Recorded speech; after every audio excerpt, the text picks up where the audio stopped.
नाही झालं, चालू झालं ना.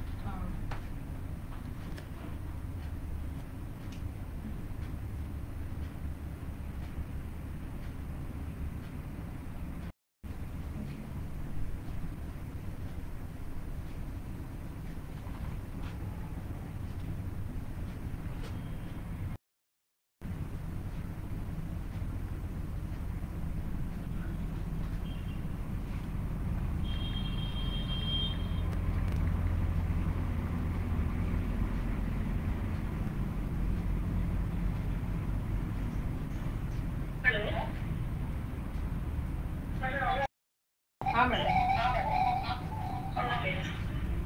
Good afternoon, everybody. So today we are gathered here for this other ceremony of Master. Let me start with Ganpati Namaha, Shri Ganpati Namaha. So we are gathered here for Mass 3 organized 77th CME on the subject of hypothyroid and Ayurveda. With us is Vaidya Seema Pooja Madam. She is MD Chikitsa. Let me introduce to you myself. I'm Dr. Janvi Bharane. I come to JU for MS PO as a PO Trustee Medical Department. Let us start with first the relevant summary. I would like to invite Vaidya Piyush Sikota sir. He is Mass Mumbai South Vibhag Coordinator. Over to you, Piyush sir, for the monthly summary. नमस्कार सभी वैद्य और विद्यार्थीगण। मैं आप सबसे निवेदन करता हूं कि आप सभी अपने स्थान पर खड़े होकर अपने दोनों हाथ जोड़कर प्रार्थना का प्रारंभ करें। यो विश्वं विदधाति पाति सततं संहारयत्यञ्जसा सृष्ट्वा दिव्यमहौषधीश विविधान् दूरीकरोत्यामयान् विप्राणोऽञ्जलिना चकास्ति भुवने पीयूषपूर्णं घटं तन्धन्वन्तरिरूपमीशममलं वन्दामहे श्रेयसे वन्दामहे श्रेयसे। Thank you, sir. Thank you very much for the sir. Moving on further, I would like to invite Dr. Jino Chaudhary sir for the welcome speech.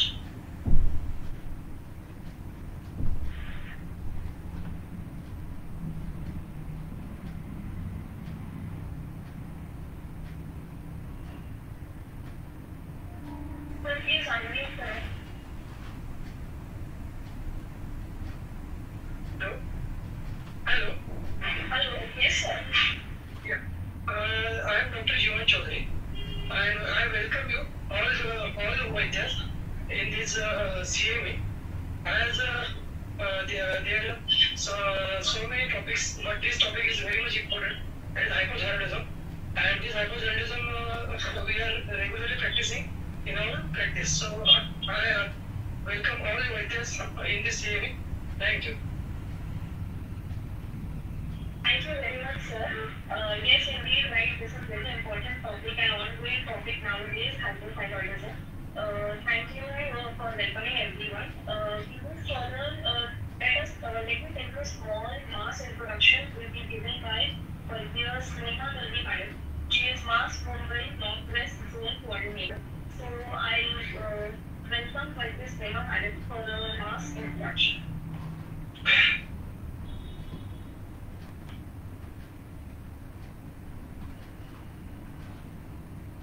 Hello? Hello? Ma'am, you're not audible.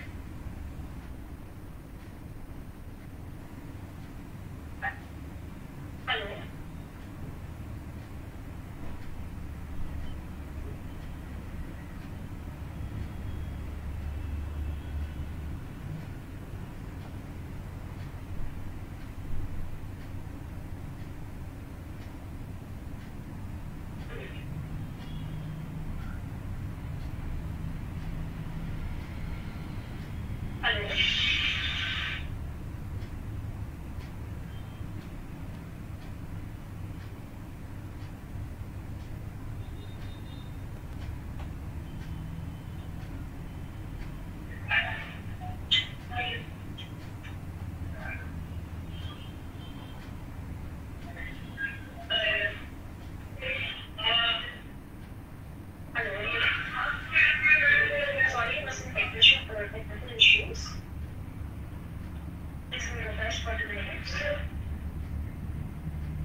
past to present, or past years or object. Over to you, Bernard, sir. नमस्कार सर्वांना. माझा आवाज येते तुम्हाला? हो sir, आवाज येतो. नमस्कार, मी रत्नागिरी जिल्हा मास अध्यक्ष. मी आज तुम्हाला मासची संकल्पना, ध्येय आणि उद्दिष्टे सांगणार आहे. मास संघटनेचे ध्येय, उद्दिष्टे साध्य करता सर्व आयुर्वेद विद्यार्थी डॉक्टर्स यांना मास संघटनेत सामील करत आणि ज्या प्रस्तावित इतर आयुर्वेद संघटना आहेत त्यांना मैत्रीपूर्व भावनेने सोबत घेऊन संपूर्ण विश्वात आयुर्वेद यंत्र एकात्मिक अभेद्य सुदृढ व्यापक संघटन उभं करणे हे माझं मुख्य ध्येय आहे. प्रशासकीय, खाजगी, शैक्षणिक, चिकित्सा, न्याय, वैद्यकीय, सार्वजनिक आरोग्य क्षेत्रात आयुर्वेद यांचे सार्वभौमत्व प्रस्थापित करणे, आधुनिक शास्त्रातील डॉक्टर्स इतकंच किंबहुना अधिक सन्मान श्रेष्ठ पदे आयुर्वेद डॉक्टर्सना मिळवून देणे, आयुर्वेद चिकित्सा प्रणाली मुक्त चिकित्सा शास्त्र म्हणून सिद्ध करणे, शिक्षणातील त्रुटी भरून काढण्यासाठी वेळोवेळी राष्ट्रीय राज्य स्तरावरील परिसंवाद, कार्यशाळा, लघु अभ्यासक्रमाचे आयोजन करणे, वैद्यकीय शिक्षण व्यवस्थेतील उद्भवलेल्या समस्या प्रश्न सोडवणे,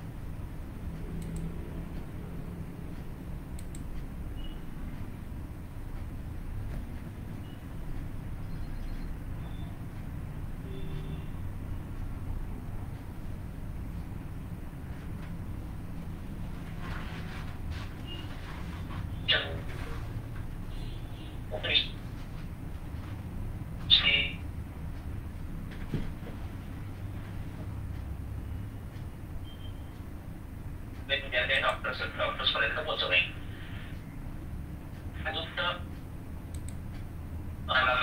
देशातील दुर्बल उपेक्षित घटकांपर्यंत एक सक्रिय राहणे, तसेच शासकीय यंत्रणा करणे, नैसर्गिक आपत्ती या सर्व काळात वैद्यकीय सेवा पुरवणे, उपचार, आयुर्वेद, स्वास्थ्य, दिनचर्या, ऋतुचर्या याविषयी जागृती करून त्यांना व्यवहारात आणण्यासाठी प्रयत्न. मास संघटनेचे करण्यासाठी आपली संस्कृती, मूल्य, वारसा जपण्यासाठी सांस्कृतिक करणे, महाराष्ट्रातील मास वर्धापन दिन आणि महापुरुषांच्या जयंत्या इत्यादी कार्यक्रमांचे आयोजन करणे, आयुर्वेदाच्या प्रधान मूल्यांचा, शास्त्रीय सिद्धांताचा स्वास्थ्य रक्षण, विश्व कल्याणाकरता मानवतेतर विश्वात सर्व स्तरावर प्रचार प्रसार करणे, आयुर्वेद डॉक्टरसाठी या क्षेत्रातून विशेष प्रयत्न, आयुर्वेद रुग्णालये, फार्मा कंपनी, पंचकर्म उपकरणे निर्मिती असे उपक्रम राबवणे, आयुर्वेद वनस्पती संवर्धन यासाठी प्रयत्न करणे, आयुर्वेद वनस्पती उत्पादक, शेतकरी, फार्मा कंपनी, वितरक, शासक, वनस्पती शास्त्रज्ञ यात समन्वय साधून योग्य उपाययोजना करणे, आयुर्वेदाशी संबंधित कार्य करत असताना देशाच्या हितासाठी, प्रगतीसाठी ज्या प्रकारे योगदान देण्यास संधी मिळेल तिथे उत्स्फूर्तपणे सहभाग घेणे, ज्वलंत भारतीय आणि राष्ट्रवादाचा सदैव पुरस्कार करणे. धन्यवाद. Thank you very much, sir, for the aims and objectives that MAS is having. Next, I would like to call upon Vaidya Tanashri Patil Madam, Students Council Coordinator, for our speaker's introduction. Over to you, Tanashri Madam. Thank you, ma'am. Good afternoon, everybody. I am Dr. Tanashri Patil, and I welcome you to the 77th CME of MAS. Our speaker for today is Dr. Seema Gardre ma'am. She has done her graduation from Government Ayurved Medical College, Osmanabad. She has done her post-graduation from Government Ayurved Medical College, Nagpur in the Kaya Chikitsa subject. Her topic for PG thesis was randomized clinical comparative study on the effect of spiration followed with and without the Dashanga Gukul in Staulia under the guide Dr. Professor Prakash Kabra sir. She is practicing at Dr. Garze Ayurvedic Clinic and Panchakarma Center, Navi Mumbai as a consulting Ayurvedic physician since last 10 years. She has specialty in treating lifestyle disorders, hypothyroidism, obesity, female infertility, diabetes, skin disease and asthma. Ma'am has given many lectures during national, international seminars, conferences and has also presented research papers too. She regularly guides Ayurved students and upcoming doctors in Vaidya Garze Ayurved Gurukul. She also contributes her social work as well as her contribution for Ayurveda, working as a convener in Mass Tea Central Council. She is the co-founder of Dr. Garze Ayurvedic Pharmaceutical Private Limited. Seema ma'am has received many awards. She is felicitated as the best COVID-19 warrior by Shiv Sena Navi Mumbai in August 2020. The first prize in national seminar organized by Ashwin Rural Ayurveda Medical College for the best poster presentation in October 2019. Janaseva Gaurav Puraskar in 2014 by the Maharashtra Navnirman Sena. We welcome you, Dr. Seema ma'am. Thank you.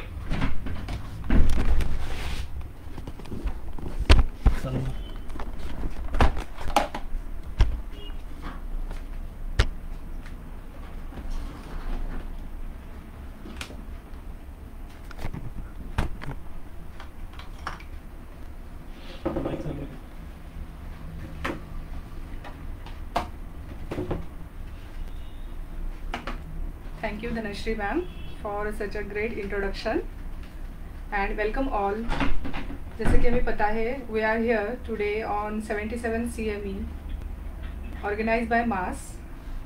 So I am first of all very thankful to all organizing committee of MAS for providing and inviting me on such a great platform to share my some clinical experiences on hypothyroidism.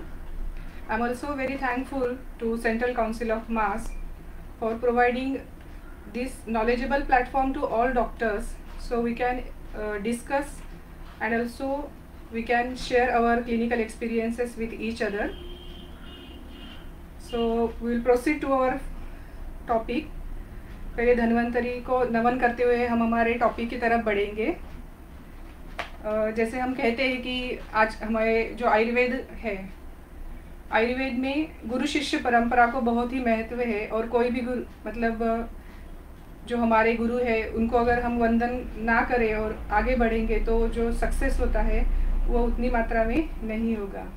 तो first of all मैं मेरे गुरु PR Kabra sir को धन्यवाद व्यक्त करना चाहती हूँ, क्योंकि आज जो सर ने आज CME का जो लास्ट पार्ट है, मोस्ट ऑफ द ये CME सर का ही इंस्पिरेशन है, लेकिन जो केस स्टडीज़ में आपको आपके सामने प्रेजेंट करूँगी, सर की एक वो देन है कि सर का कहना है कि हम जो डॉक्टर्स है फर्स्ट ऑफ ऑल और प्रायोरिटी इज़ अवर पेशेंट. तो हमें पेशेंट को ट्रीट तो करना ही है, उसी के साथ हमें हमारे जो शास्त्र है उसमें कुछ कंट्रीब्यूशन होना चाहिए और हमारे शास्त्र को ग्लोबलाइज करने के लिए. तो हम इसे कैसे करेंगे? तो we can contribute for development of evidence based medicines. तो जो भी हमारे पास केसेस आते हैं वो रेयर केसेस हो या रेगुलर केसेस हो, तो उसका डेटा मेंटेन करना हमें वेरी इंपॉर्टेंट है, जिससे हम हमारे रिसर्च पेपर पब्लिश कर सके. जैसे ये कोई CMEs है उसमें प्रेजेंटेशन करें, तो जिससे हमारा जो एविडेंस बेस्ड मेडिसिन है वो डेवलप हो सके. So very thankful sir. तो चलिए आज बढ़ते हैं हमारे टॉपिक की तरफ.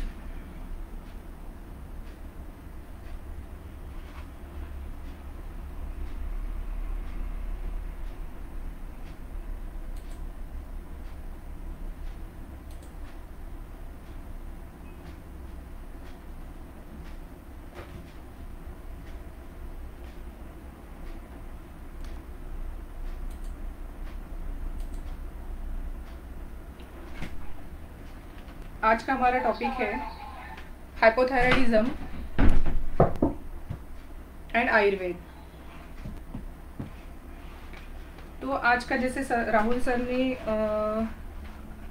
ऑलरेडी कहा है कि हाइपोथायराइडिज्म ये जो जेनी मैम ने जैसे कहा कि इट्स नाउ ग्लोबलाइज इशू है. तो hypothyroidism is very important to study.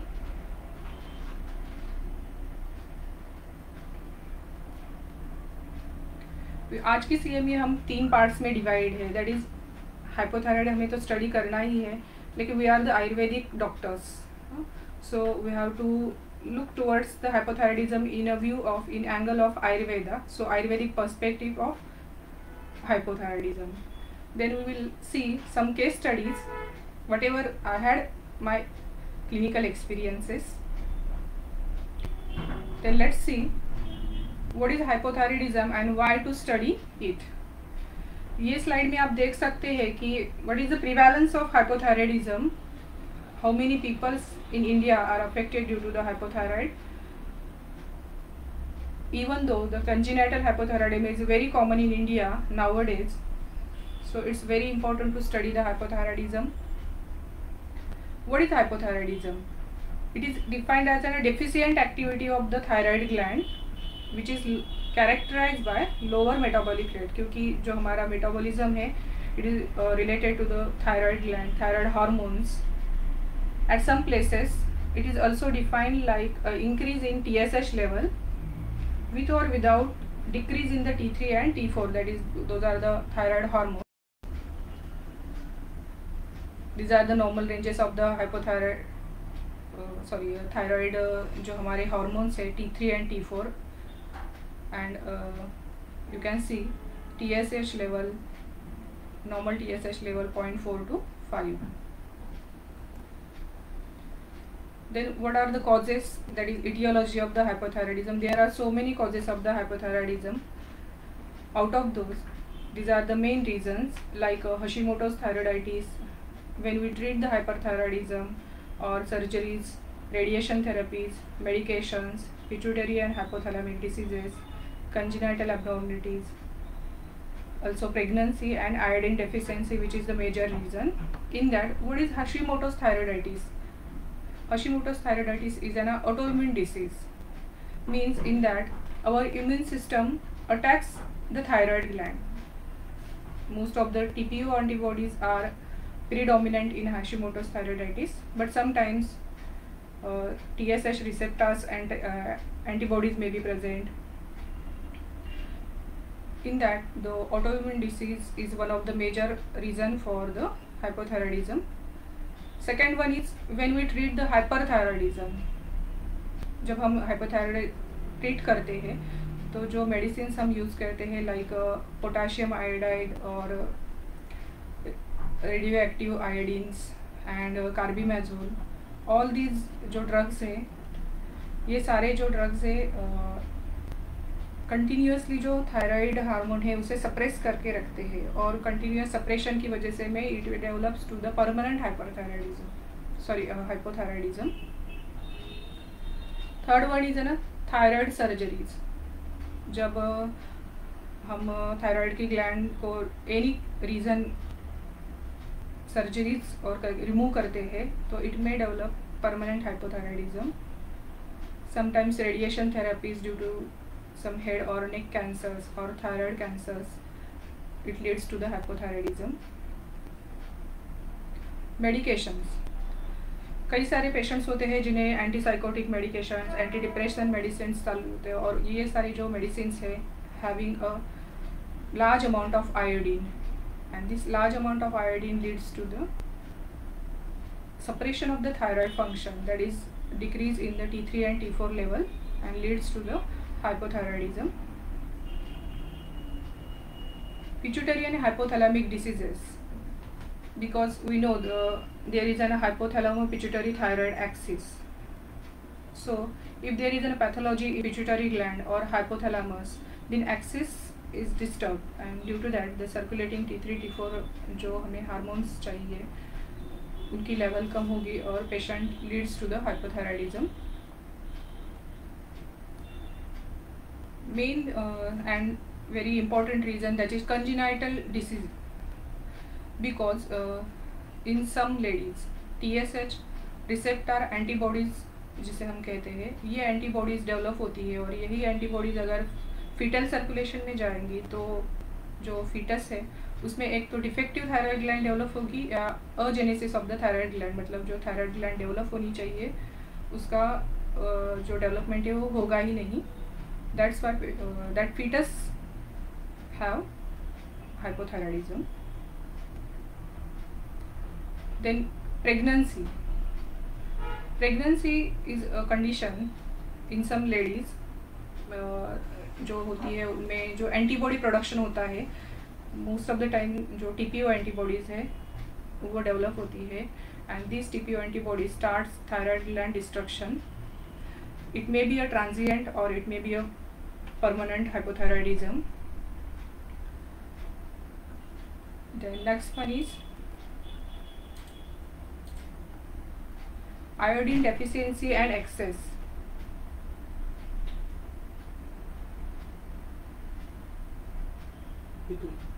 Iodine deficiency and excess.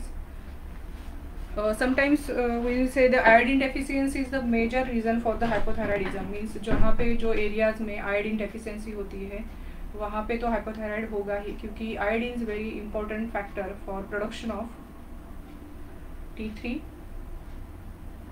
and T4 hormones. But sometimes the iodine excess is also reason for the hypothyroidism. जैसे हमने देखा कि जो मेडिसिन हमने एंटी डिप्रेसेंट एंटीसाइकोटिक मेडिसिन जिनमें iodine की ज़्यादा मात्रा होती है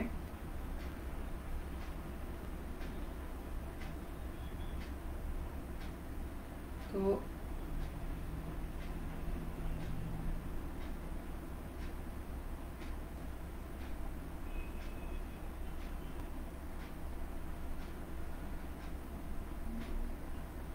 hello hello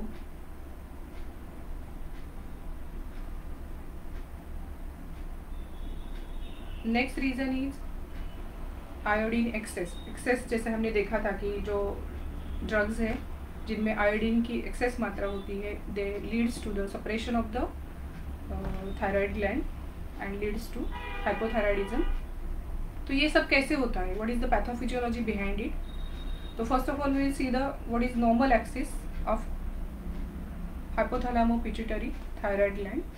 You can see in this slide what is the normal axis. Hypothalamus stimulates the anterior pituitary by TRH, that is thyrotropin releasing hormone, and anterior pituitary then release TSH, that is thyroid stimulating hormone, which act on thyroid gland and leads to secretion of T3 and T4, and then these T3 and T4 then circulate in body and body uses it.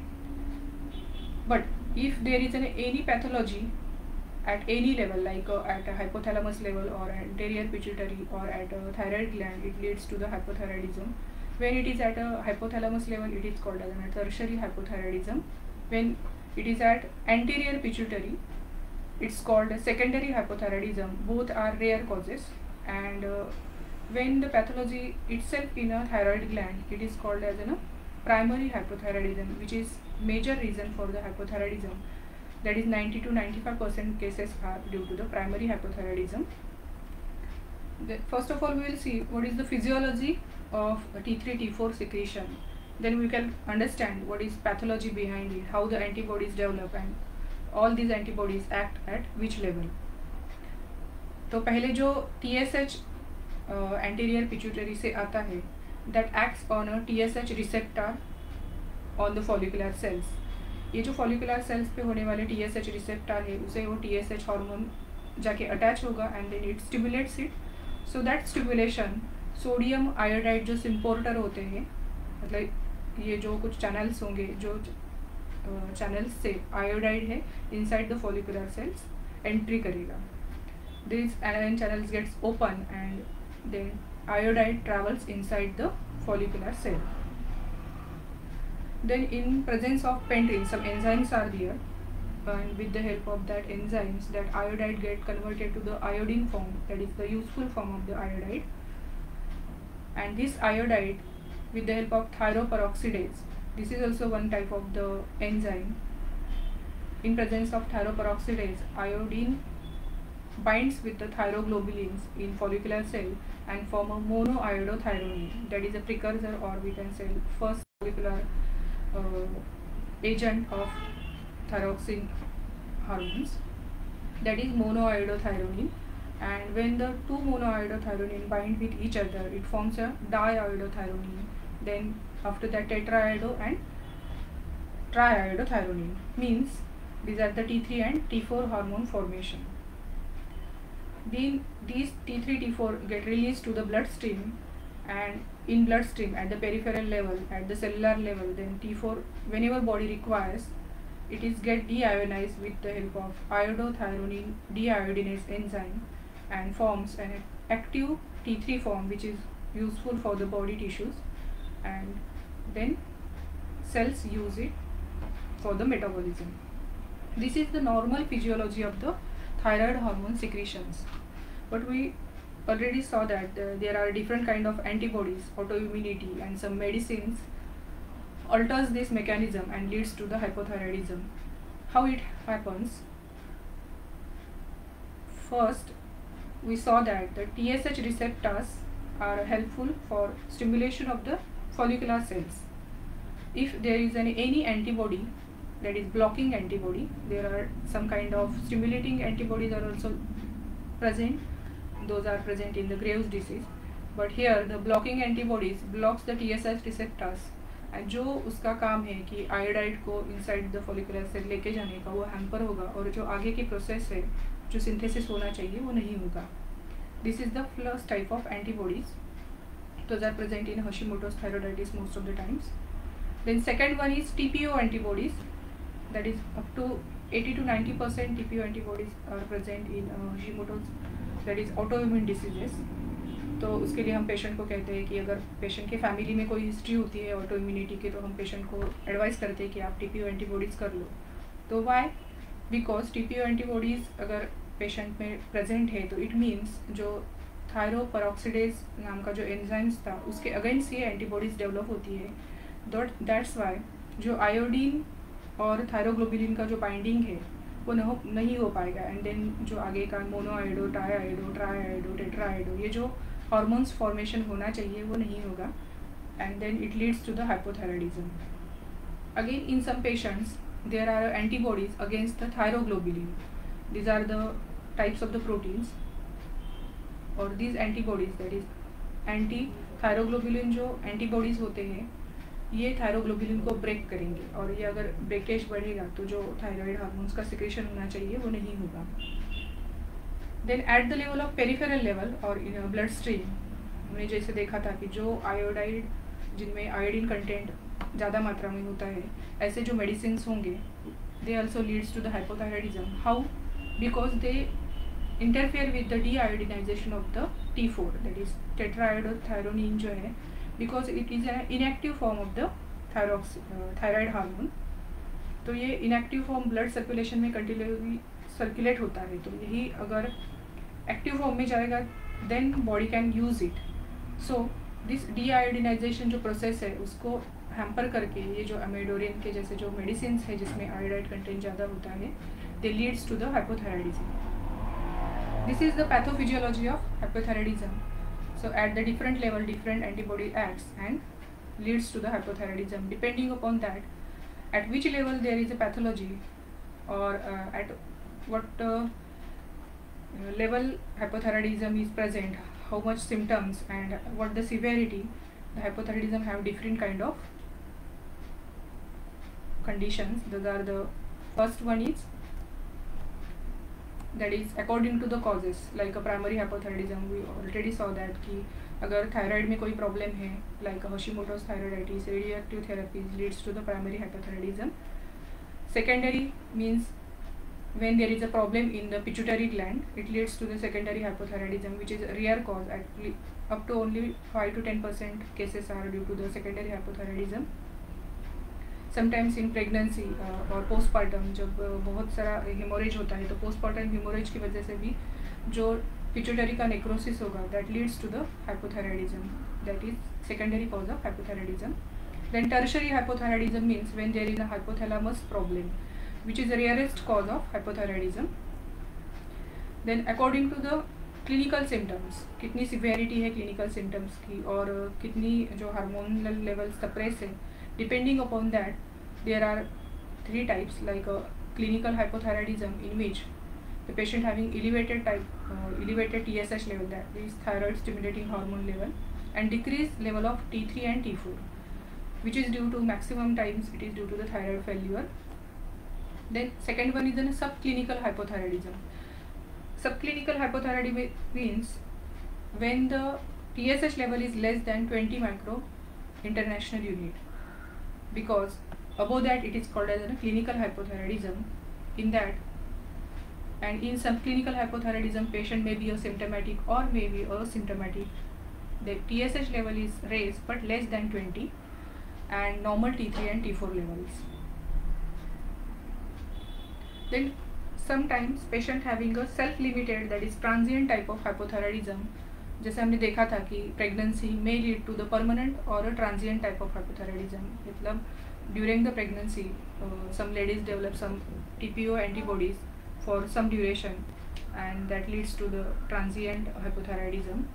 Also postpartum hypothyroidism which may be a transient, means for the self-limited कुछ दिनों के बाद हम treatment करते हैं तो अपने आप नॉर्मलाइज हो जाएगा. एंड समटाइम्स जैसे अभी कोविड में हम देखते हैं कि पेशेंट ट्रीटमेंट करते वक्त हमने बहुत सारे पेशेंट्स में देखा है कि जो वायरल लोड होता है और स्ट्रेस फैक्टर, फिजियोलॉजिकल फैक्टर बढ़ने की वजह से पेशेंट्स में फॉर डेवलप ऑफ हाइपोथायराइडिज्म, उनका जो अगर हम TFT लेवल देखेंगे तो TSH रेज रहेगा, that is subacute thyroiditis. इन ये पेशेंट्स में आपको TPO एंटीबॉडीज नहीं मिलेंगे because it is not an autoimmune, it is due to the some infections और the stress.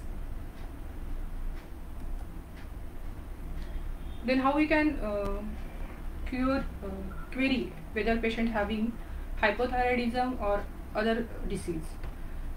Then patient comes to us with some clinical sign and symptoms like dryness of the skin, tiredness, weakness, weight gain, with a poor appetite, means decreased appetite, or constipation, then hoarseness of voice. जो ladies होती है उनमें आपको oligomenorrhoea, amenorrhoea, ये सारे sign and symptoms मिलेंगे. Then on examination patient have bradycardia. अगर आप उनकी पल्स चेक करोगे तो आपको पेशेंट की जो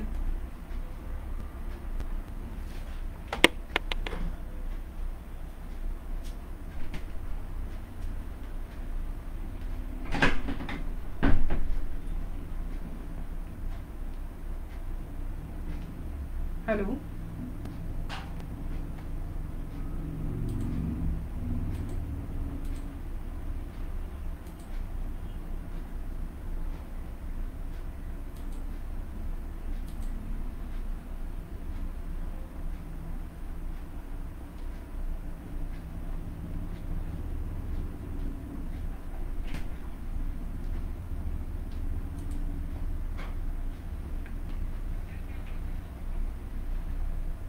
ऑलरेडी कनेक्टेड. अगर हम पेशेंट की पल्स चेक करते हैं तो पेशेंट में हमें ब्रैडीकार्डिया मिलेगा. देन पेशेंट में हैव कूल पेरिफेरल एक्सट्रीमिटीज़. ये सारे हमें साइन एंड सिम्टम्स पेशेंट में देखने को मिलते हैं. Then how we can confirm whether it is hypothyroid और due to the other diseases. Then we will ask the patient to do some clinical investigations. Those are TFT, that is thyroid profile करने के लिए बोलते हैं हम patient को. Patient की T3, T4 and TSH level देखते हैं कि वेदर इट इज़ इंक्रीज और डिक्रीज. अगर पेशेंट्स में ये सारे लेवल्स आपको नॉर्मलाइज दिख रहे हैं, फिर भी आपको डाउट है कि पेशेंट में हाँ हो सकता है कि आपको साइन एंड सिम्टम्स देख के लग रहा है कि you are doubtful about the hypothyroidism, then we will ask patients to go for the free T4 level. जैसे हमने पहले भी देखा था कि our body needs active forms और जो टोटल T4 लेवल जो होता है, क्योंकि बॉडी में सर्कुलेट होने के लिए कोई भी फॉर्म जो है, कोई भी होल्ड ऑन कॅमेरा बंद. हाँ बट स्पीकर ऑनच आहे. एक मिनिट, तुझं फेसबुक बंद झालं लाईव्ह. सिरियसली हां हो चालू तर आहे. हां चालू आहे. हां हे काय तुझं माईक बंद नाही तर आता चालू कर.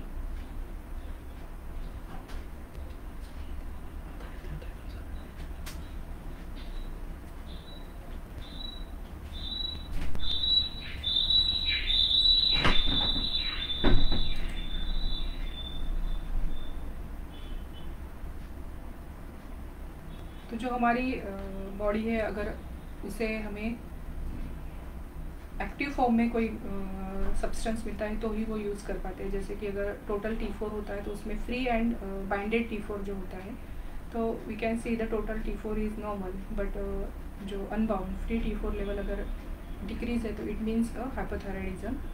अगर हमें रीज़न ढूंढना है कि why the patient is having hypothyroidism, whether is autoimmune disease और सम नोडुल्स है, वहाँ पे कोई ट्यूमर है, या फिर अदर कोई पैथोलॉजी है, या फिर due to the pituitary hypothalamic diseases की वजह से हो सकता है। तो ये सब के लिए हम पेशेंट को बोलते हैं कि हाँ उनके लिए एंटीबॉडीज़ टेस्ट इंपॉर्टेंट होती है, जैसे TPO एंटीबॉडीज़ है, थायराइड रिसेप्टर्स जो TSH रिसेप्टर ब्लॉकिंग एंटीबॉडीज़ होती है वो आस्क करते हैं पेशेंट को करने के लिए। USG थायराइड बोल सकते हैं। FNA biopsy, whether the tumour is malignant और द सिस्ट इज़ मैलिग्नेंट और benign tumor is present in the thyroid. For that we ask the patient go for the FNA biopsy. Then also iodine uptake test is done to know whether the thyroid is how much it is active. Then MRI brain rules out the pituitary or hypothalamic diseases and autoimmune जो Hashimoto's thyroiditis के जैसे जो diseases है उसमें हमें chromosomal study हम patient को बोलते हैं कि जैसे HLA DR3 अदर। तो हमने कंफर्म कर लिया कि हाँ this is the patient of hypothyroidism. तो हमें मैनेजमेंट करनी है। अभी मैनेजमेंट करने के लिए हमें क्या फैक्टर्स इंपॉर्टेंस है, तो प्रिवेंशन से लेके हमें जो उनके कॉम्प्लिकेशंस होते हैं ये सब की मैनेजमेंट हम स्टेप बाय स्टेप देखेंगे। That is prevention, aggravating factors, then oral thyroxine and management of special cases. How we can prevent the hypothyroidism, तो ये पॉसिबल है क्या कि हम हाइपोथायराइडिज्म को प्रिवेंट कर सकें? तो it is possible up to some levels. जैसे कि अगर कोई प्रेग्नेंट लेडी है और वो she is an unknown case of the hypothyroidism, तो हाइपोथायराइडिज्म में उसके जो थायरॉक्सिन डोसेस होते हैं वो बढ़ाए जाते हैं। So the foetus can be prevented for getting the hypothyroidism.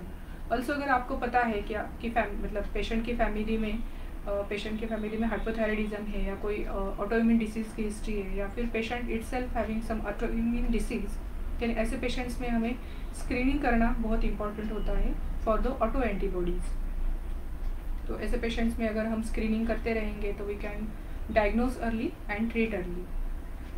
Also iodine deficiency area में हमें आयोडीन के अगर हम सही प्रमाण में सप्लीमेंट देते हैं तो we can prevent from the hypothyroidism. Then avoid the disease causing factors and aggravating factors. जैसे हमारे आयुर्वेद में मतलब क्षयजन्य अक्षयजन्य प्रकोप जैसे हम कह सकते हैं कि बॉडी में कुछ प्रोसेस कंटिन्यूसली होती रहती है but some stimulating factors needed for the प्रकोप। लाइक दैट एलोपैथी में भी मतलब जैसे कुछ मेडिसिन हमें पहले देखे थे कि जो आयोडाइड कंटेंट ज़्यादा होने वाले जो मेडिसिन हैं जैसे एंटीसाइकोटिक मेडिसिन, अगर ये patients continuously already patient is on that medications, then we have to increase the thyroxine doses or decrease the doses of these drugs. Also avoid the goitrogen. Goitrogen means the some food items which cause decrease in the thyroid hormone synthesis like a cabbage, cauliflower, soyabean. इसकी लंबी चौड़ी list आपको internet पे देखने को मिलेगी। ये सारे जो हम पथ्य पेशेंट को बोलना बहुत ज़रूरी होता है। So those doses we can adjust. Next one is how to manage or how to adjust the dose of thyroxine, क्योंकि this slide is very important. जब आपके पास पेशेंट कोई डायग्नोज पेशेंट आया है तो अगर आपको लगता है कि he needs or she needs very aggressive treatment for the disease, then आपको डिसाइड करना है कि whether we have to start the thyroxine और आयुर्वेदिक ट्रीटमेंट। और कोई पेशेंट है नॉन केस है ऑलरेडी थायरॉक्सिन लेता है और वो भी बड़ी मात्रा में लेता है 100-125, इतनी सारी मात्रा में लेने के बाद भी पेशेंट का जो TSH लेवल है बढ़ा हुआ रहता है, मतलब patient is suffering still from the hypothyroidism और पेशेंट में साइन एंड सिम्टम्स भी है। तो हाउ टू टैपर, मतलब कम करना है या बढ़ाना है, तो इसके लिए this slide is very important. तो आप देख सकते हैं कि जैसे हमें पता नहीं है कि अभी पेशेंट को कितना स्टार्ट करना है thyroxine, then start with 1.5 microgram per KG body weight के हिसाब से हमें थायरॉक्सिन स्टार्ट करना है या फिर मिनिमम डोज से स्टार्ट करना है, that is 25 to 50 microgram. Then wait for the 3 weeks.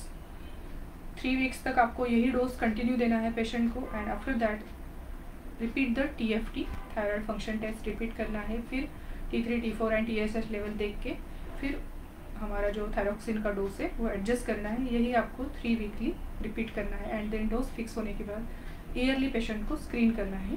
That is nothing but repeat the TFT level and also see the sign and symptoms of the patient. Then management of special cases and complications. There are so many medicines and some conditions in which we have to decrease or increase the dose of the T4, that is thyroxine.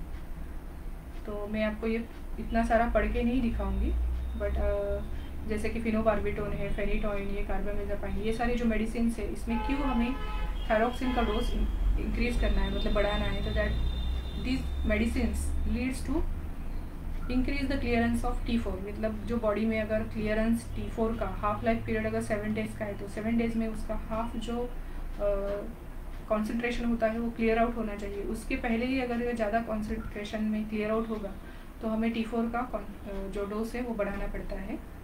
Then next also जैसे कि हम क्योंकि hypothyroid में iron absorption या जो haem का oxidation है वो अच्छी तरह से नहीं होता है और patient suffers from the iron deficiency anaemia, जो हम आगे भी देखेंगे.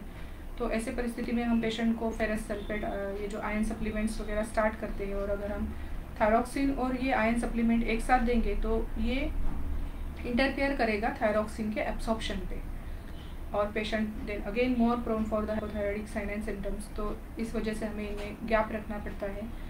ऑल्सो हम देखते हैं कि हम थायरॉक्सिन जो देते हैं पेशेंट को एम्प्टी स्टमक खाने के लिए बोलते हैं. तो इसका भी वही रीज़न है कि डाइटरी जो फाइबर्स होते हैं it interferes with the thyroxine absorption.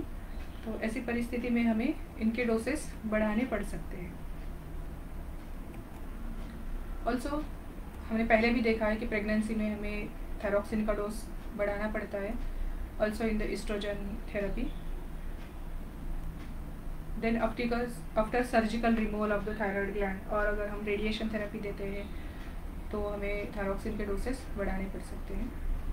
Then some conditions in which we have to decrease the dose of thyroxine. मतलब अगर पेशेंट को हमने ऑलरेडी जो आइडियल डोसेस देखे थे 1.5 माइक्रोग्राम के हिसाब से हमने कैलकुलेट किया है, but at that ideal level हमें कौन से पेशेंट्स में जो थायरॉक्सिन के डोसेस हैं वो कम करने हैं. तो लाइक एजिंग मीन्स अगर ओल्ड एज पेशेंट है उनका क्लियरेंस कम होता है, किडनी फंक्शन ऑलरेडी कम होने की वजह से, जो भी मेडिसिन हम देते हैं उनका क्लियरेंस कम होने की वजह से ऐसे पेशेंट्स में हमें जो थायरॉक्सिन डोज है वो कम करना चाहिए. उसी तरह से Graves disease is nothing but the इसमें स्टिमुलेटरी और ब्लॉकिंग ऐसे दो प्रकार के एंटीबॉडीज होती है. तो patient suddenly switch to hyperthyroid phase. तो अगर ये सडन स्विचिंग होगा तो ऐसे पेशेंट्स में इसीलिए हमें, अगर हम continuous patient is in hypothyroid phase और हम उसको थायरॉक्सिन देते रहे और सडन पेशेंट अगर हाइपरथायराइड में स्विच हो गया तो पेशेंट में हैव अदर प्रॉब्लम्स. तो ऐसी परिस्थिति में हमें जो डोसेस होते हैं वो कम रखने पड़ते हैं. ऑल्सो इन IHD, मतलब बहुत सारे पेशेंट्स हमारे पास आते हैं कि हाइपोथायराइड है और पेशेंट को इस्चेमिक हार्ट डिसीज़ की हिस्ट्री है. तो ऐसे परिस्थिति में भी हमें थायरॉक्सिन के डोसेस कम रखनी चाहिए. वाई? बिकॉज जो IHD मतलब इस्चेमिक हार्ट डिसीज़ है, इसमें ऑलरेडी जो हार्ट है वो कमज़ोर होता है. उसका वर्कलोड अगर हम थायरॉक्सिन दे के बढ़ाएंगे, because thyroxine is related to the metabolism and body activity, hearts, ये सारे एक दूसरे से इंटर रिलेटेड है. और अगर हम थायरॉक्सिन दे के हार्ट का वर्कलोड बढ़ाएंगे तो हार्ट को जो ब्लड सप्लाई हो रहा है वो कम होगा, and then it leads to aggravation of IHD and may lead to the MI, that is myocardial ischaemia हो सकता है पेशेंट को, इन्फ्राक्ट बेस्ट होता है. तो ऐसी परिस्थिति में हमें थायरॉक्सिन के डोसेस कम करने पड़ते हैं. ऑल्सो कई बार हमें पेशेंट्स को बीटा ब्लॉकर्स भी ऐड करने होते हैं. देन मैनेजमेंट ऑफ सब क्लिनिकल हाइपोथायराइडिज्म, मतलब ये एक ऐसी कंडीशन है यहाँ पे आपको खुद को डिसाइड करना है कि whether to start the thyroxine और whether to just wait and watch. तो कौन सी परिस्थिति में हमें थायरॉक्सिन स्टार्ट करना चाहिए और कौन सी परिस्थिति में नहीं.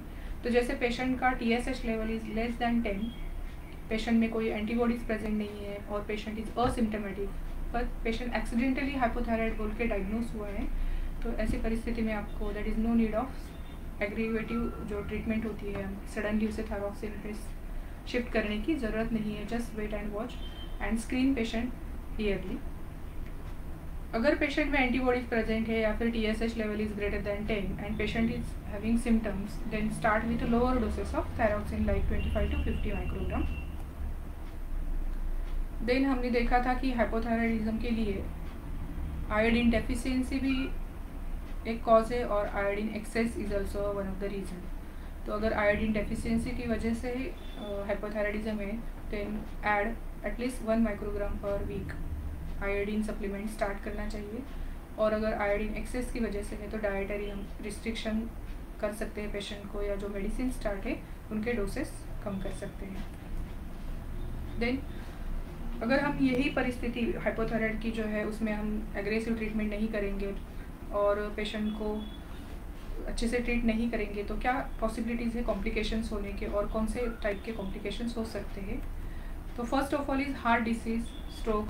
ये क्यों होता है कि बिकॉज मतलब थायराइड जो हार्मोन है those are very important for the lipid metabolism, और यही लिपिड मेटाबॉलिज्म अगर हैम्पर होगा तो LDL लेवल बढ़ेगा पेशेंट का, जो कोलेस्ट्रॉल लेवल है वो बढ़ता है, और फिर अथेरोस्क्लेरोसिस, आर्टेरियोस्क्लेरोसिस, ये जो साइड इफ़ेक्ट्स है वो स्टार्ट हो जाएंगे और it leads to the heart disease and stroke.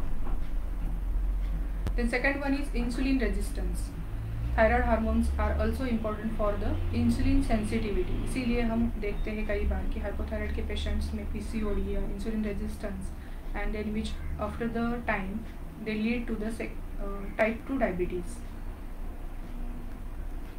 Third one is myxedema coma which is the rarest condition, but sometimes जैसे कि अभी वायरल इन्फेक्शन या फिर कोई भी बैक्टीरियल इन्फेक्शन है, कोई सर्जरी और या फिर एक्सट्रीम कोल्ड को अगर पेशेंट एक्सपोज होता है और patient already known case of thyroid but he neglects himself, तो ऐसी परिस्थिति में जो कॉम्प्लिकेशन हो सकता है that is nothing but myxedema coma. तो ये पेशेंट्स में जैसे डेलीरियम है, लंग फंक्शन या that is decrease in the SpO2, slow heart rate, constipation, urine retention, stupor and finally patient coma में भी जा सकता है। तो ऐसी परिस्थिति में पेशेंट को ICU में शिफ्ट करके ही उसकी ट्रीटमेंट की जाती है।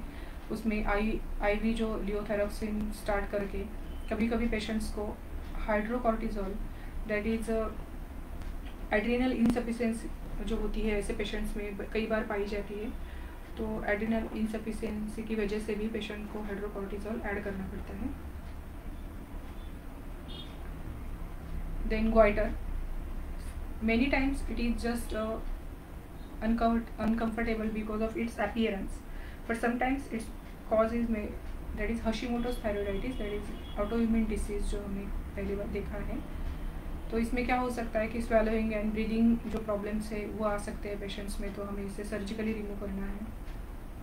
देन पेरिफेरल न्यूरोपैथी, अगर लॉन्ग टर्म अनकंट्रोल हाइपोथायराइडिज्म रहता है पेशेंट्स में तो पेरिफेरल न्यूरोपैथी डेवलप होती है and it may lead to the numbness, tingling, muscle weakness, pain, prickling pain type के पेन पेशेंट में पाए जा सकते हैं। एंड इनफर्टिलिटी, बिकॉज हमने पहले देखा था कि जो इंसुलिन रेजिस्टेंस है वो डेवलप होगा, फिर पेशेंट को PCOD डेवलप हो सकता है। It interferes with the ovulation, that's why it leads to the PCOD and then infertility. Then renal complications, this is also related to the atherosclerosis. अगर जो रिनल ब्लड सप्लाई वो अगर hamper होता है then it leads to the decrease in the blood flow of kidney. तो जो water और sodium का जो एक्सक्रीशन एंड रीअब्सॉर्प्शन जो प्रोसेस है वो अच्छे से नहीं होगा and it leads to the sodium जो है बॉडी में हाइपोनाइट्रीमिया जिसे हम कहते हैं कि सोडियम की लेवल कम रहेगी ऐसे पेशेंट्स में। तो अगर हम थायरॉक्सिन हार्मोन जो रिप्लेसमेंट थेरेपी होते हैं स्टार्ट कर देते हैं तो ये नॉर्मलाइज हो जाती है। Then iron deficiency anaemia is very common in the hypothyroid patient, because जो हीम का ऑक्सीडेशन होता है वो प्रॉपर वे से नहीं होगा and then leads to the iron deficiency anaemia. Then depression, this is a cruciate cycle in hypothyroidism, because हमने पहले देखा था कि जो एंटी साइकेट्रिक और जो एंटी डिप्रेसेंट मेडिसिन होते हैं उनमें आयोडाइड लेवल ज़्यादा होने की वजह से themselves cause the hypothyroidism. And अगर हम हाइपोथायराइड में फिर ऐसे मेडिकेशंस यूज़ करेंगे तो ये क्रूशिएट साइकिल हो जाएगा। तो इस वजह से ऐसे पेशेंट्स में हमें एग्रेसिवली एंटी साइकोटिक या सेडेटिव्स या एंटी डिप्रेसेंट मेडिसिन स्टार्ट नहीं करनी चाहिए।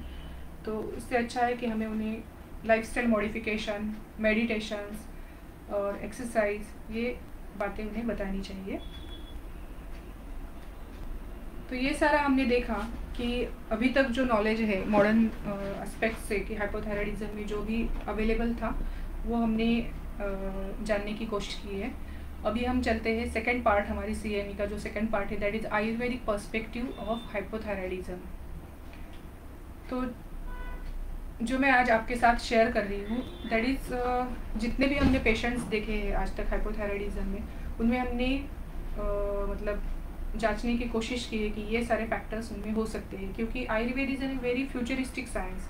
अगर आयुर्वेद में हाइपोथायराइडिज्म जैसा ऐसा कोई डायरेक्टली डिसीज़ भी वर्णित नहीं है, तो भी आयुर्वेद के आचार्य चरक, सुश्रुत सभी आचार्यों ने जो अनुक्त व्याधि सिद्धांत कहा है उसमें ये कहा है कि अगर कोई डिसीज़ को अगर आप नाम नहीं दे पाते हो या फिर कोई डिसीज़ आपको नहीं समझ रहा है तो उसके दोष, स्थान और उसके हेतु, ये सारी बातों को समझो and then start to treat that disease. तो यही बात हमने की है कि हाइपोथायराइडिज्म को स्टडी करते वक्त हमने पेशेंट्स में कई सारे फैक्टर्स, उनके हेतु, उनके लक्षण, ये सारे देखे और जाना कि जो पेशेंट्स में हेतु होते हैं दोज आर मोस्टली अग्नि मान लेकर, रस धातु दृष्टिकर एंड कफवर्धक होते हैं। तो जैसे आप देख सकते हैं कि आहार हेतु जो है गुरु शीत, अति स्निग्ध आहार, अति मात्रा में जो आहार लेते हैं, अभिसंधि, पिच्छिल आदि, पर्युषित आहार सेवन या फिर नवान्न सेवन, ये सारे जो आहार हेतु है ये सारे अग्नि मान लेते हैं। उसी तरह से जो दिवास्वाप करने वाले हैं, अव्यायाम करने वाले जो पेशेंट्स होते हैं, दीज हेतुज आर ऑल्सो फॉर द अग्नि मानदेय एंड कफवर्धक हेतु है।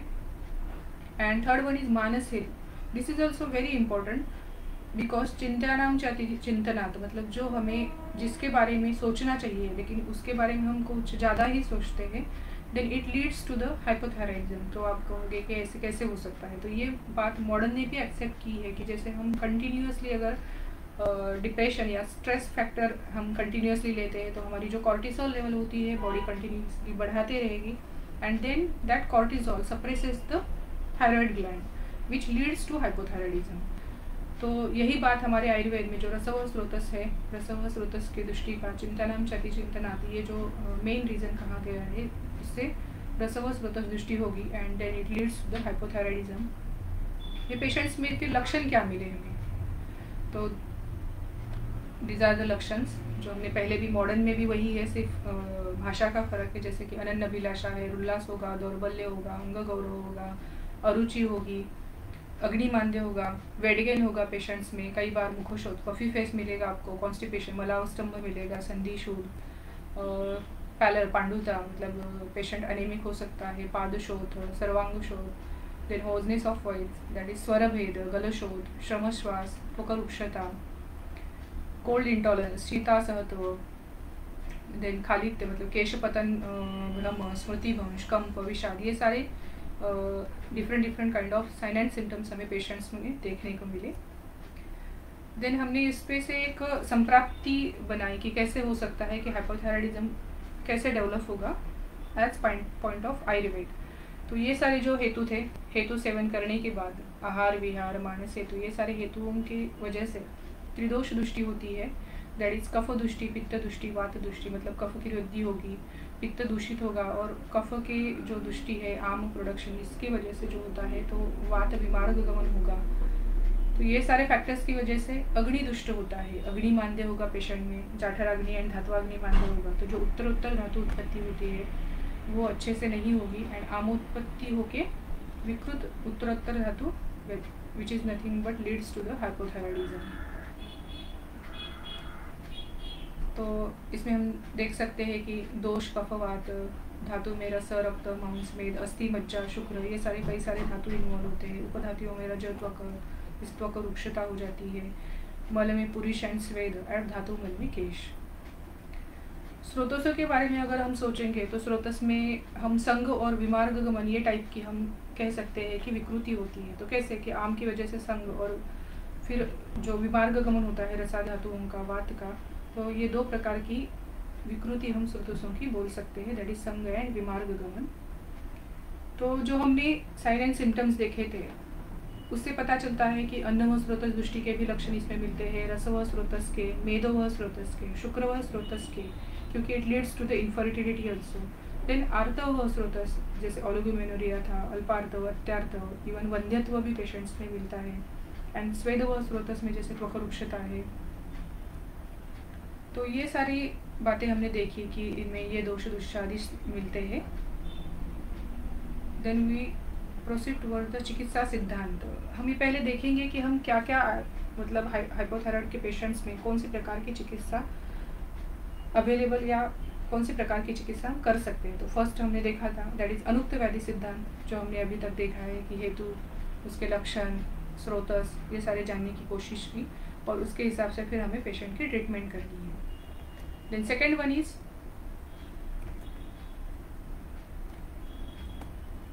सन्निपातिक ज्वर चिकित्सा सूत्र, क्योंकि हमने देखा था कि अभी ये जो सन्निपातिक अवस्था है, वात पित्त कफ दुष्टि की जो अवस्था है, दिस इज अ सन्निपातिक अवस्था।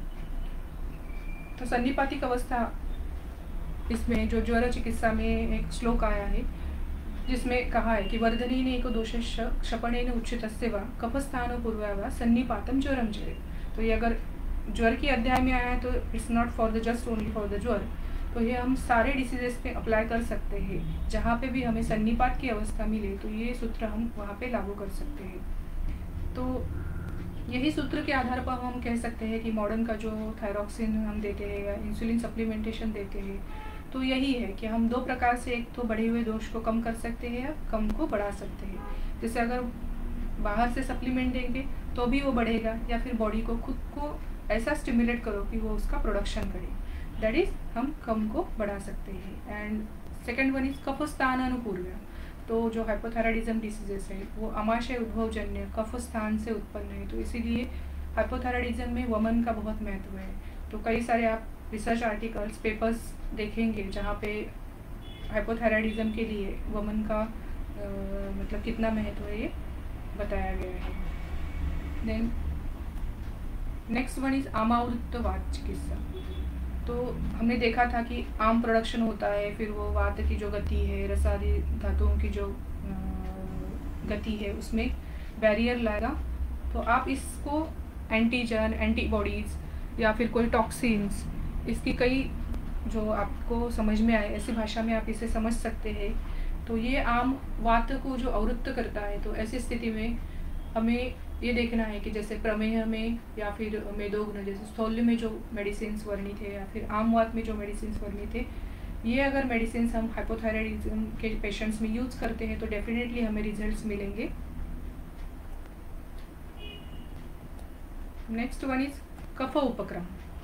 तो कफ is main culprit in the hypothyroidism, जो बड़ा रहता है तो उसको कम करने के लिए वमन, विरेचन, जो भी कफ के उपक्रम हैं, कटु तिक्त कषाय जो मेडिसिन होंगे या फिर आहार होगा, व्यायाम, मेदोग्न औषध, धूमपान, गंडूश, ये सारे उपक्रम हैं, those are very effective in hypothyroidism, तो उन्हें हमें डेफिनेटली यूज करना है।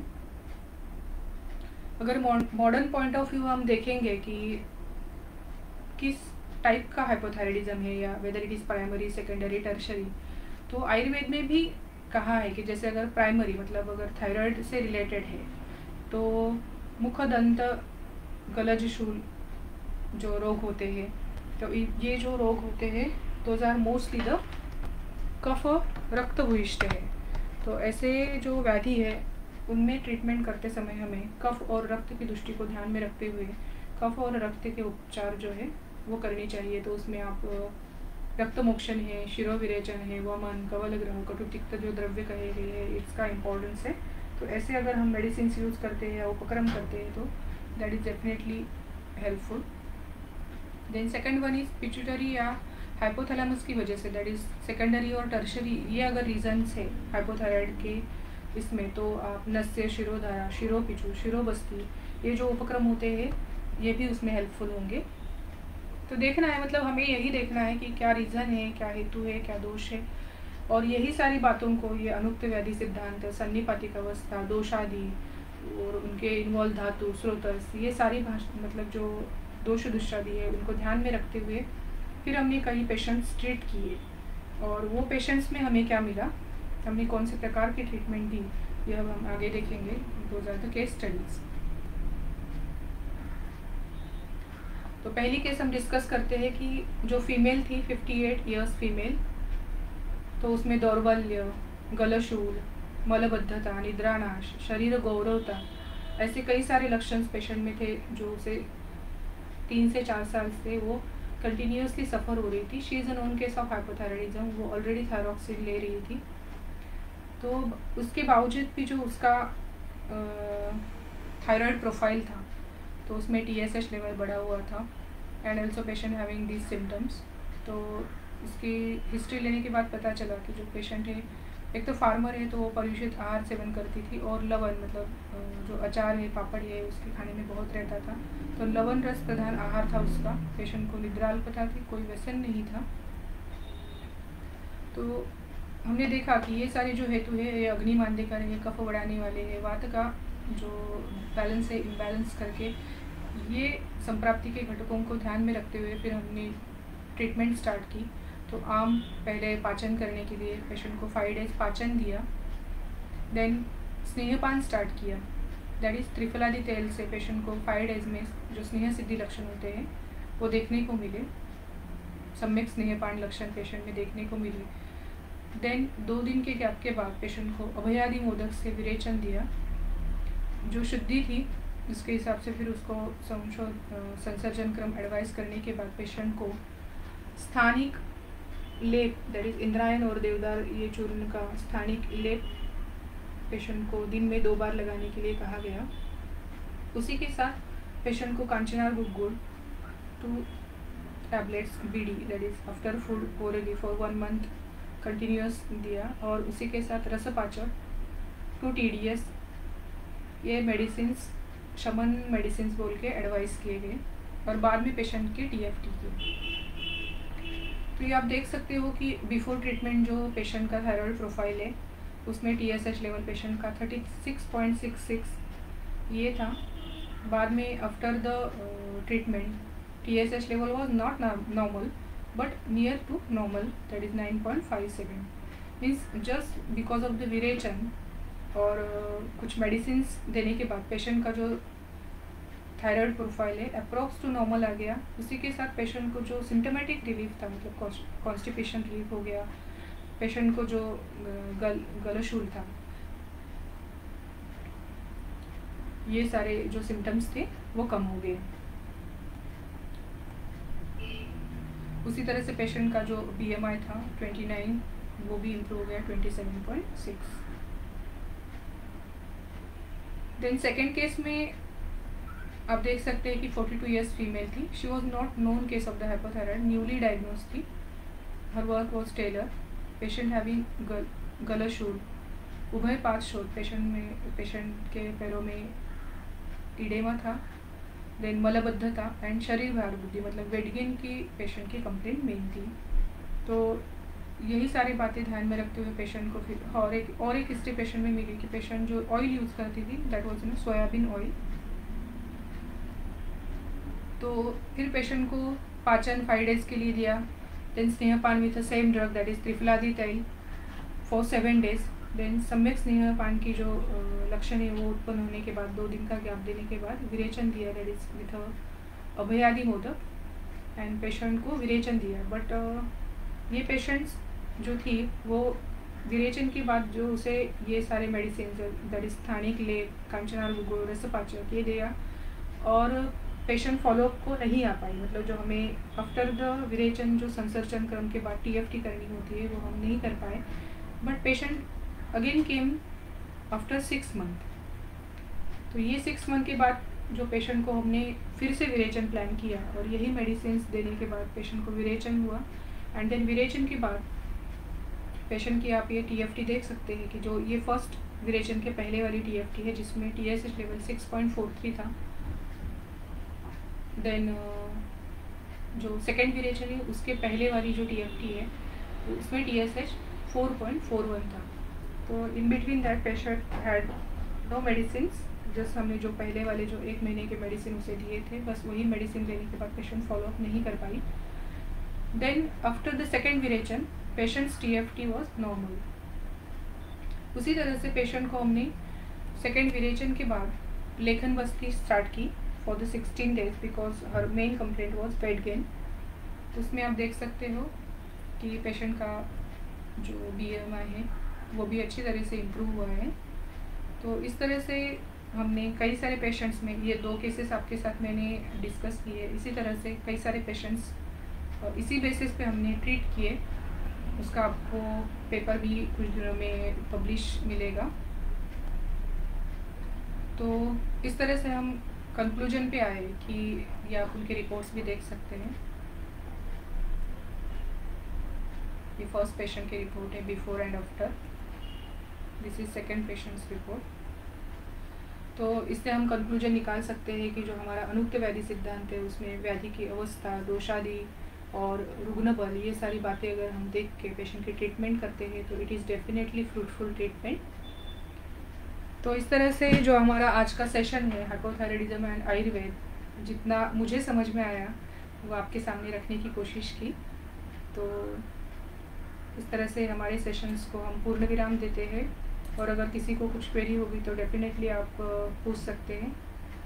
और आगे का जो प्रोग्राम है मैं हमारे जो सूत्र संचालक है उनको प्रोसीड करने के लिए बोलती हूँ। थैंक यू, धन्यवाद।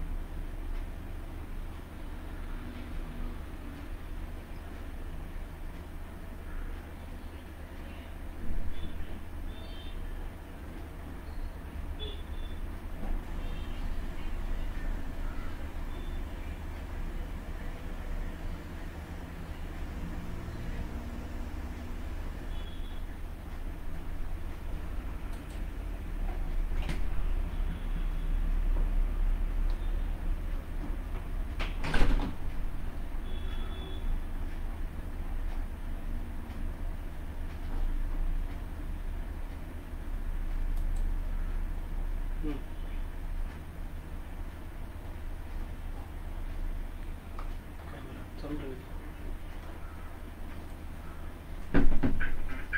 If anyone has any questions, they can post their questions in the comments box. सगळ्यांना विचार.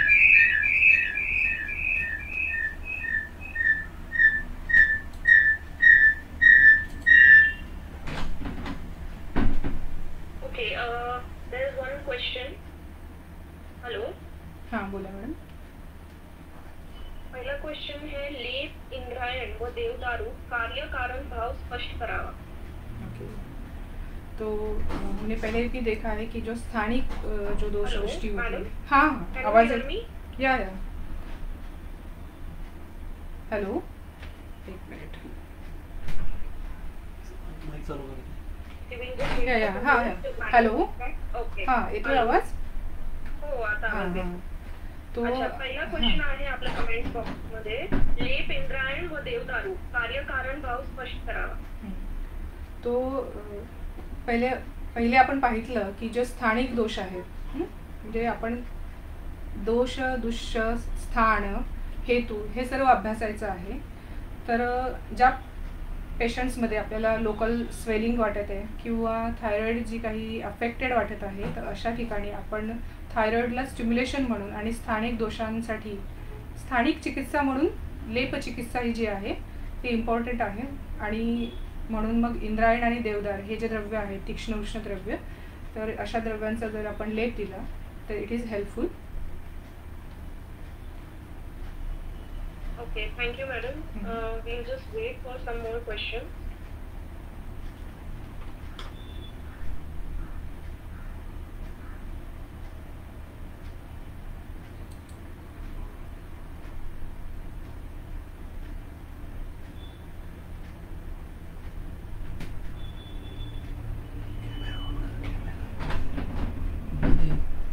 इथं काय काढा दिसत.